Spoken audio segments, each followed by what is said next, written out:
Hello everybody, today's video is a very special one. First of all, let me express my deepest gratitude for Allah's favors and blessings upon me. Praise to Allah who has provided me with guidance, strength, kindness and safety to undertake such a big challenge of climbing the highest peak in the Atlas Mountains, Morocco, and it's also the highest peak in North Africa, Toubkal Mountain. Oh my goodness, I'm really proud of this great achievement. The reason why I'm devoting this video to it is because it's a great, significant learning experience in which I could witness a number of soft skills and a high degree of human connection. First, let me specify the fact that Toubkal Ascent was organized by le Cercle Des Diamants, the most wonderful association, the Diamond Circle. For this reason, let me brief you very quickly on the association. In this association, we consider everybody to be a diamond, a rough diamond who needs or maybe who should be polished to become the best version of ourselves, of course through new experiences and the acquisition of new skills. And maybe this is the reason why we decided to undertake the challenge of the hiking ascent to Toubkal Mountain. And here let me express my gratitude and address my sincere thanks to the ladies from Marrakesh, our dear diamonds from Marrakesh, Jihan, Malika and Fedwa. Thank you very much for your help and support.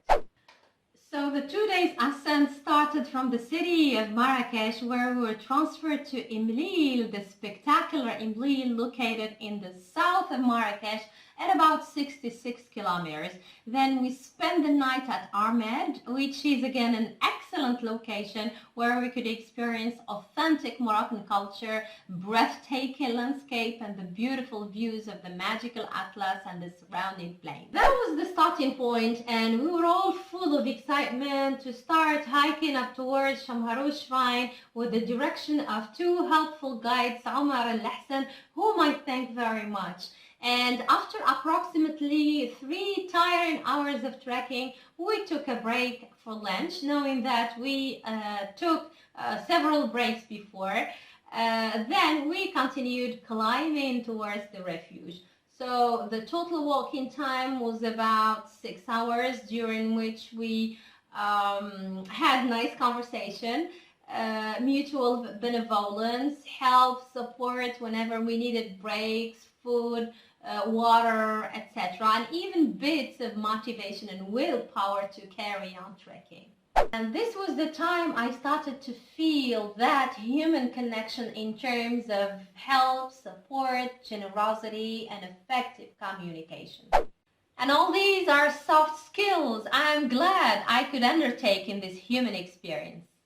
And to tell you the truth, this experience has encouraged me more than ever to prioritize the integration of soft skills in my teaching. And after 3 hours of trekking in the mountains through minority villages where we witnessed natural, untouched landscape revealing the true beauty of our country and the simple, modest life of villagers, we finally arrived to the refuge located at 3,207 meters of altitude. The refuge experience was amazing as well. And you can't imagine how exhausted we were, and still the most difficult part of the ascent was waiting. We were finally able to relax, have dinner, have nice conversations, tell jokes, and then we had to sleep in dormitories, meaning sharing the same space with 6 people. So thank you very much, dear roommates, Siham, Fatim Sara, Malika, Asma and Layla. Thank you very much. You were great roommates. Well, we told jokes and we bursted into laughter, but we had to stop because we all knew we had to get up very early in the morning at 2:30 to get ready for the ascent. And hopefully we could have enough rest, so we slept for a couple of hours before we woke up at 2:30 in the morning. So we dressed very warmly in layers, we had breakfast, and everybody was with that flashlight forehead, hiking poles and lightweight backpacking. So everybody was excited to start the hiking ascent to Toubkal Summit, and we were all full of joy and excitement. It was awkward, challenging, but at the same time fascinating to start the ascent when it was still dark. But we had no doubt we could reach the summit, and of course, with the help and guidance of two experienced trekking guides, Omar and Hassan.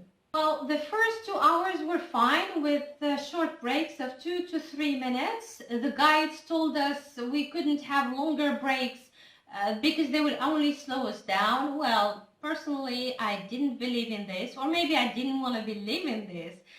Because I was deeply connected to my body and mind, trying to respond to the needs of my body whenever I needed water, whenever I needed food, and I stopped whenever I needed to stop.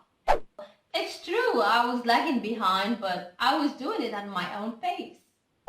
What was helpful was the fact that Sulaiman Bilhaj, the president of the association, was behind to provide hiking motivation and assistance whenever needed. Well, Sulaiman is not only the president of the Diamond Circle, but he's the leader of the Diamond community who creates and guides meaningful, positive, collective action with great amount of accountability, courage, and fairness. And again, this experience is a demonstration of a very important soft skill, leadership, and how it is manifested in a real-life context. We all know Sulaiman Bilhaj as someone who leads from the front, which means that he demonstrates his leadership style from the front when he takes initiatives first, when he goes for tough things first, and when he participates first. And this helps him actually harness the power of all that unites us in this beautiful community. But his role was completely different in Toubkal Ascent. So he was leading from behind, and that was the servant leadership style. So Sulaiman was behaving as a servant leader because he could notice the needs of the community, and he was actually helping to create the right conditions, allowing everybody to shine. And by the way, shining together is the slogan of the association. The characteristics of servant leadership are strong ethics, integrity, self-denial, and generosity. And all these are traits of Sulaiman, who shared his belongings with those in need and who treats everybody with respect and dignity. And now let's go back to the final part of the ascent. After 3 hours trek, we thought we could finally reach the summit. But some people we came across who had already reached the summit and were on their way back informed us that the remaining time to the summit is more than an hour. And we were kind of disappointed. I was disappointed. And suddenly a snowstorm started with freezing temperatures, and the adventure turned out to be harder and harder, especially that we got all wet, including our shoes. Our shoes became heavier and uncomfortable despite all these hard circumstances. We carried on, and thanks God there were no injuries except for exhaustiveness, so we had no doubt we could reach the summit, and we made it. And what a thrill! What an extraordinary feeling! That was very emotional, and my eyes teared up because the experience was new and the emotions were really strong. Unfortunately, and because of the storm, we couldn't enjoy the moment, take pictures as we were supposed to. But I completely forgot about the pictures, but I'm lucky. I was in the pictures taken by the tour guide. So we only spent 1 to 2 minutes on the summit, that's all.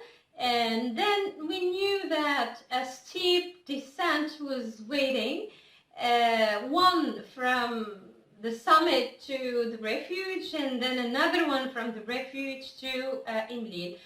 Personally, the descent wasn't that hard compared to the ascent. It was less difficult because normally the increase in altitude is what elevates heart rate, preventing you from carrying on.